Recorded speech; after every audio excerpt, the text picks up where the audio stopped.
When was the last time you could imagine your dream life, when you could see it so clearly, you could touch it, you could feel it, you could smell it? Hi Mike, welcome to the Apple Pie Club, where each week we bring you ideas and inspiration for personal happiness and entrepreneurial success. I'm Skye McKenzie, your spiritual life coach and personal happiness trainer. And I'm Michael Hunt, and I'm a business coach. And today, obviously, we're sort of wrapping a few things together we've been speaking about, just to get everyone on the same page, aren't we? Yeah, we've spoken about a lot over the last 5 weeks, Mike, or 4 weeks, however much it was. And so what we want to do today is just a brief recap of all of the principles and habits that we've been sharing with you. Or the main principles. The main principles, yeah. So just to remind you that only 10% of our happiness is determined by our circumstances. And once again, that's what we're all trying to change. That's what we're all focusing on. We talked about the myth of I'll be happy when. I'll be happy when I get that new job. I'll be happy when I get that new car. I'll be happy when I get married, or for some people, it might be divorced. It might be I'll be happy when I get divorced. Or I'll be happy when I'm making heaps of money, loving working in a business. That's it. Always our happiness is ahead of us, outside of ourselves, outside of our control. When all of that happens, I'll be happy. But actually, 40% of our happiness set point is determined by our habits and our behaviors.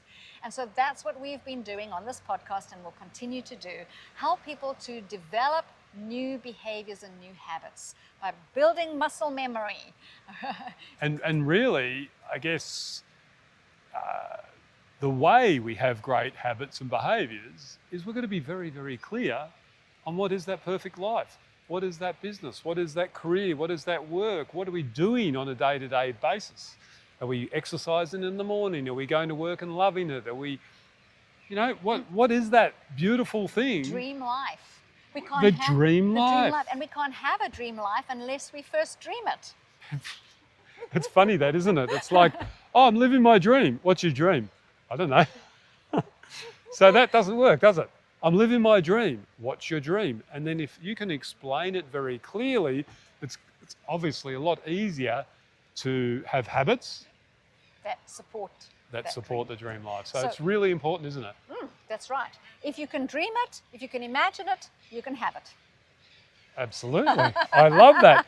And how do you have it? Is you dream it and imagine it and decide and take responsibility for that. So we've been speaking a lot about the fact that we need to take ownership.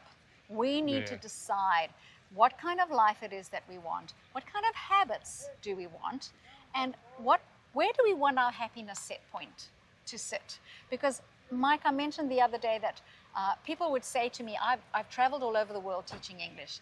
And of course I would go to these events, and I mentioned that when I was at an event around people, well, I become energized and I'm happy and I'm loving life. Yep. And then I would go back home and I would immediately sense this sadness.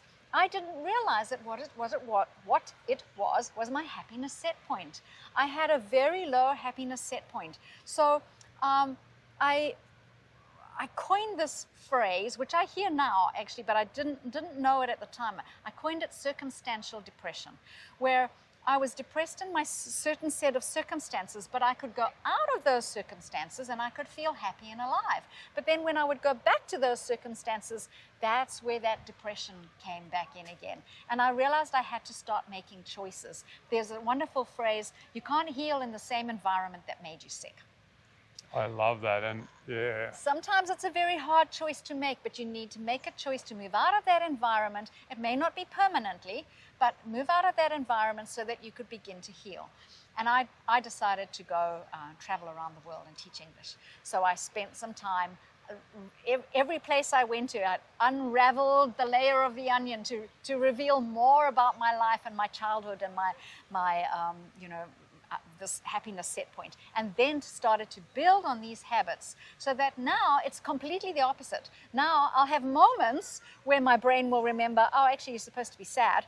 But most of my time I am genuinely living, feeling at peace and content no matter what the circumstances, and that's our definition for happiness.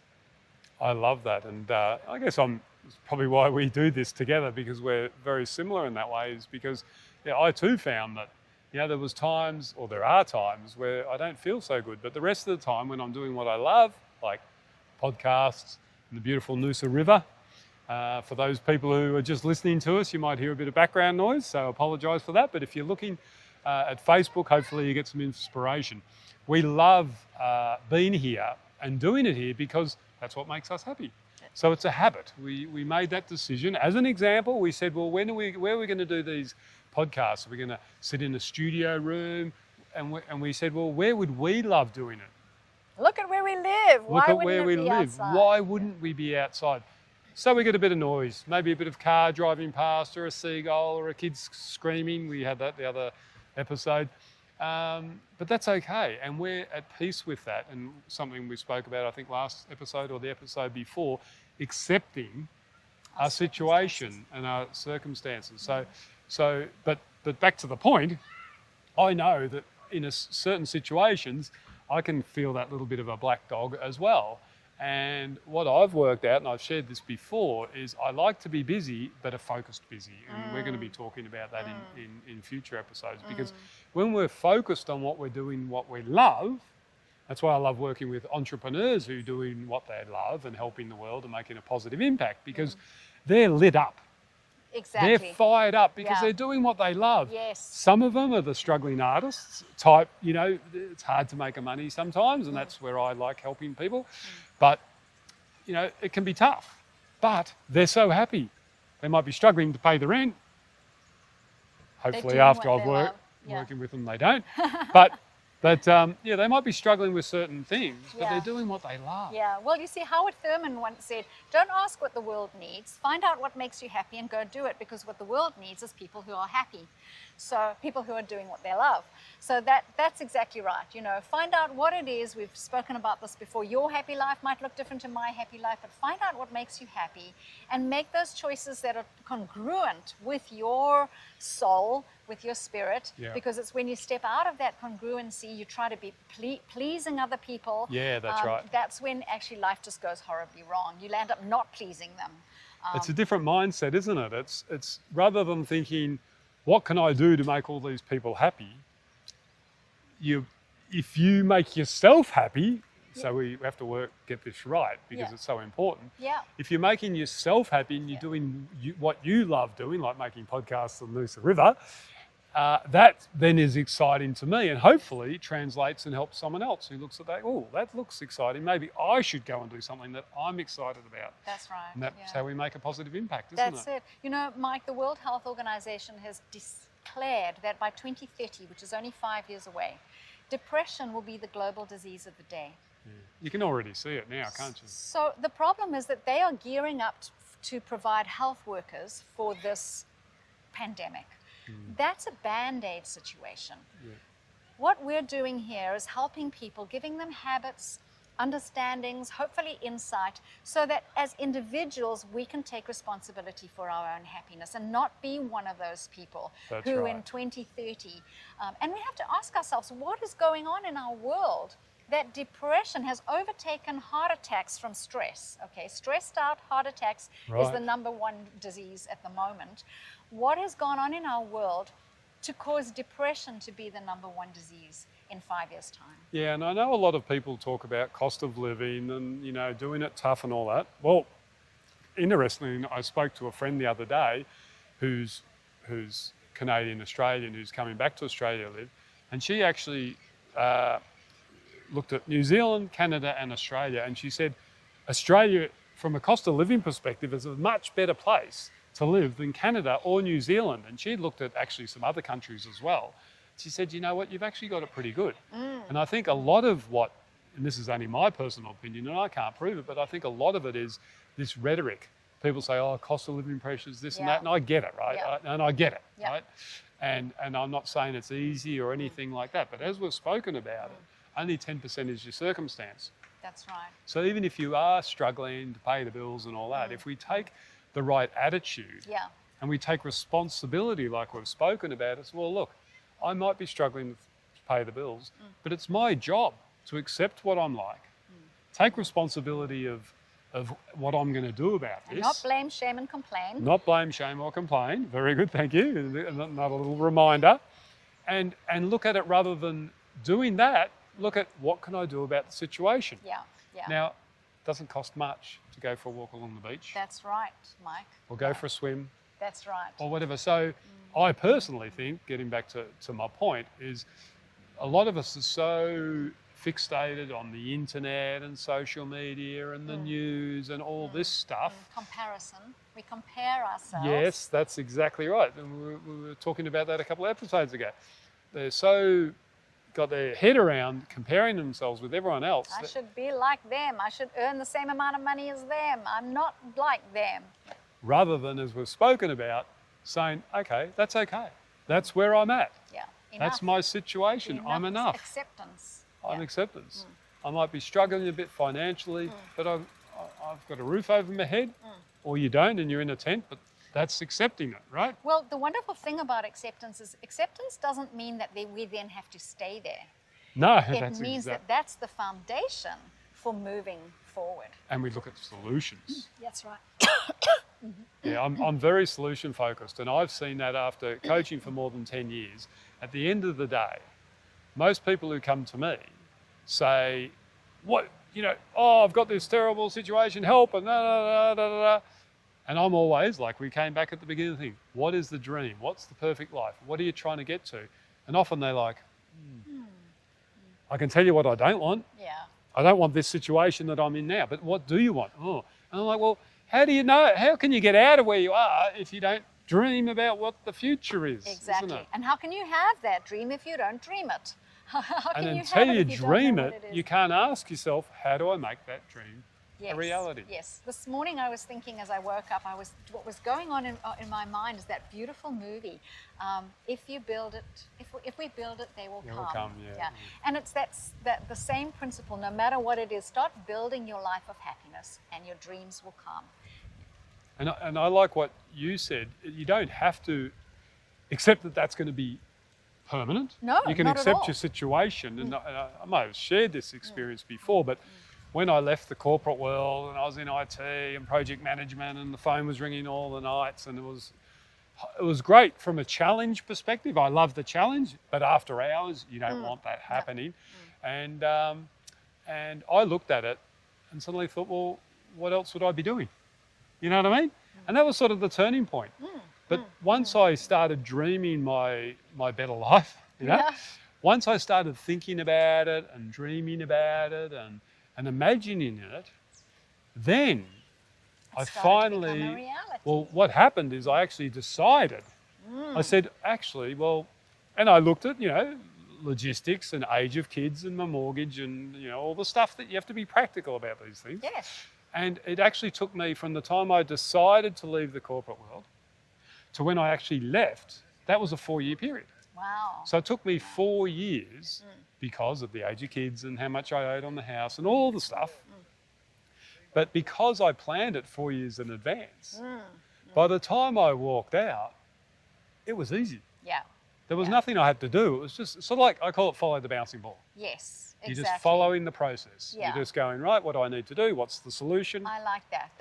And it takes a relief. There's no anxiety. Yes. Oh, look, you I'm in put this yourself at big debt, big risk because you're following your dreams. You just did it step by step. Step by step. And what helped me, though, that 4 years, although it was still stressful, I knew in my heart I could see where I was going. Yes. And all of a sudden, vision for the future. Yeah, the stress just washes away because it's like, yes, you're still tired and but it made it a lot easier because I knew what was happening and it just flowed because you got so much time because you made the decision.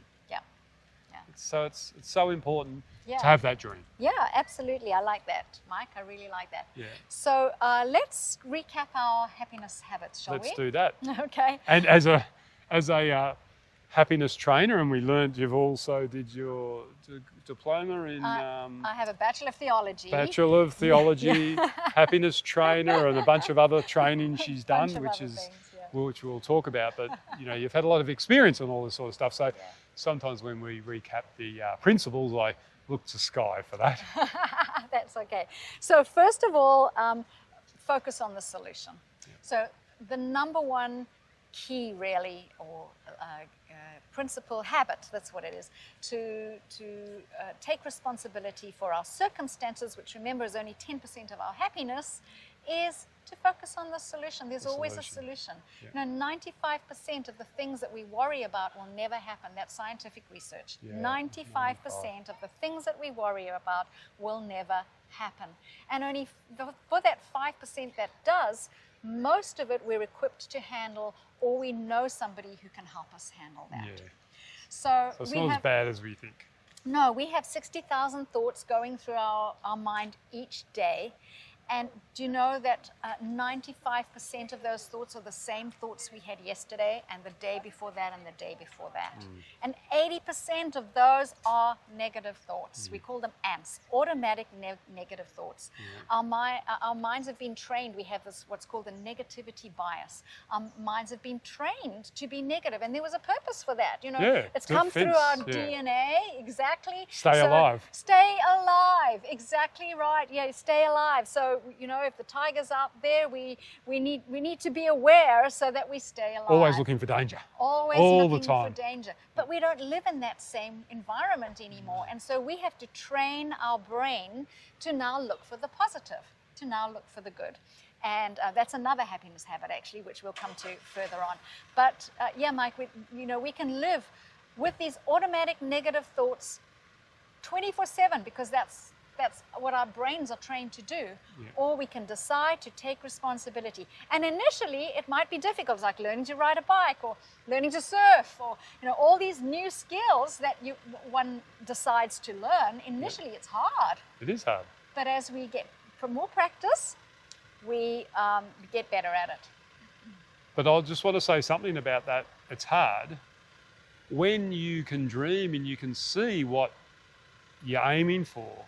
When you're clear and you've decided, then when something's hard, you're not blaming, shaming and complaining about it. You're going, right, where's the opportunity? Yes, exactly. What's this teaching me? What am I getting from this? Well, I'm going to be able to do this great thing. I might live my dream. So if I've got to study at night, or I've got to learn a new skill or whatever, rather than sitting there, I don't want to do this, you're going, once I can do this, I can do the next thing and the next thing, because you've decided, you've made a plan. We're learning, maybe what we're learning is resilience, whatever it is, not quitting, not giving up, that type of thing. We're learning all of those things as we go. And some people might say, Mike, well, I'm not clear. We spoke once about being confident and being clear about our vision and our future. And people might say, well, I'm not clear about what that is. And I love to you're the simplicity guy. Keep it all very simple. So I love to keep it simple in that we are spirit beings who've come to this earth to inhabit our earth suit for some time. Okay, and our spirit communicates with us through our earth suit, through our feelings, our emotions, our thoughts, the way we think. Okay, so what is it that you're really longing for? What are these longings that are in you? I call it the pull of becoming, because if we have these longings that we can't get rid of, I really want to do that, I really want to be that, then that's probably a good indication of something that is your spirit is saying, yep, that's what you came here to do. And the other one is, what are your discontents? Really, what is, and it isn't a matter of just, okay, this circumstance is annoying me for now, but I have to push through. It's really, this is really destroying my soul being here. So what are your discontents? If you look at your longings and your discontents, you can start to formulate your dream life. Absolutely. That is fantastic. Was there any other happiness habits that we're going to talk about, or we? So we'll just wrap up quickly with look for the lesson and the gift. So we've spoken to find the solution. Look for the lesson and the gift. There's always a lesson and there's always a gift in every circumstance, in every situation. And the last one that we did, Mike, was to make peace with yourself. I love that. The idea of acceptance. Just accepting, or be willing to accept. Be willing to accept, because that's all that's the step that the universe asks you to make. Are you willing to accept? And when you say, I'm willing to accept, then we move out of force and we move into power. And this is not a human power. This is the power of the universe. We tap into this incredible unlimited potential. And all we need to say is, I'm willing. I'm willing to accept. I'm willing to forgive. I'm willing to, willing to take responsibility I'm willing to take for responsibility. letting it happen. Yeah. To dream. And I mentioned that courage sits just underneath willingness, and I understand for some of us it can be a courageous step to say, I'm willing to forgive. I'm willing to accept myself. I'm willing to understand where I am and love where I am, and start to dream bigger. One of the things that I think we should just finish off with this is one of the things that we probably fall into the trap too much is that we think too small. We're not. We want to minimize ourselves because who are we? Marianne Williamson said, who are we to be big? Who are we to think that we can make a difference in the world? And so we minimize ourselves and we try to stay small. But actually, who are we? We're amazing spirit beings who've come to Earth to inhabit these Earth suits, to do something and have this amazing experience on Earth. And each one has come with a blueprint to do something significant. And the way I often talk in a simple way about this is when someone's thinking, but what would you really, I'd love to do this. I say, well, when are you going to do it? Yeah. If not now, when? Right? So if you've got this dream. Not who, when. Yeah. And if not you, you. Who? Who? So if not now, when? And if not you, who? So it. If something's going to happen and you could see it and you're excited about it, why not give it a crack? Because who else is going to do it? Yeah. And when is it going to happen? That's right. Yeah. If not now, when? Yeah. And maybe starting small is okay. But Absolutely. little hermits, they outgrow their shells. Yeah. So you start small, you get to the point where it's a little uncomfortable, I've outgrown my shell, I've got to do something bigger, so we've got to take the risk of stepping in front of a camera and talking in front of other people and publishing our podcast. It's the courage to be willing to step out there and get bigger, to not play such a small game. So where are you playing small? Yeah, and that comes back to what we started with about the dream. Because you can have this dream, it doesn't mean that tomorrow the dream has to come true. You can have the roadmap. That's your, what do they call it, the North Star. So that's your dream, and it comes with steps, and you go through the process. But as we were saying, you go through the bouncing ball because you know what it is. That's right. So it's really about think about what your dream is. What would make you happy? What would make a happy life for you? That's what it's all about, isn't it? Yeah. Find people to support you as well. That's another happiness habit, but we don't always have to do it alone. I think that's one of the reasons why the World Health Organization has declared this depression to be so big, is because we've got all the social media, but we live much more isolated. We're living alone, and so finding people to do things with comes with its challenges as well. But sometimes I look at that. Sometimes that's getting out in your community, meeting people, going to Facebook groups, catch-ups, meetups, and sometimes that's using a professional, which I believe is fantastic. And I use some coaches and some different people with my work, and that is also a way to help support. Because if you've got this big dream and you want to dream big, sometimes you've got to back yourself and invest in yourself. So exactly right. I like that. What about yourself, Skye? So if someone did want help in the spiritual life coaching, healing, this sort of thing, how would they connect with you? So that's wildcoaching.com.au, WILD. So I'm a spiritual life coach and energy healer, and I believe that you can't have the one without the other, because I can coach you in helping to change your behaviors, and I can coach you through circumstances. But actually, if you've got blocked energy or stuck energy, it's going to be really difficult. Similarly, I can do an energy healing session. We can open up your chakras, we can unblock that energy, but if you still go back to those same behaviors, you're going to have the same problems soon. Back it up with the coaching. That's right. So coaching and energy healing, they go hand in hand and they create amazing results. So that's where people can find me. What about you, Mike? Well, that's awesome. So I guess I'm the simplicity guy, so I believe in keeping things simple. I love the whole happiness thing, and I'm a big into the business. And what I love doing and what motivates me is to help purpose-driven entrepreneurs. So people are out there, and often they're very small businesses, they're doing what they love, and they're just trying to work out, how do I make this, like, you know, a lot of them maybe have a day job or a part-time job. How do I make this a full-time gig? How do I make it profitable? But it's not all about the money. It's about what's the thing that they do that makes them most fulfilled, like we were speaking about. What's that thing that the world needs? And then they go and do that, and that's when they thrive. So That's right. I'm at bizbuildnoosa.com.au, and check me out, and that's fantastic. Great, Mike. We'll see you next week. See you next week.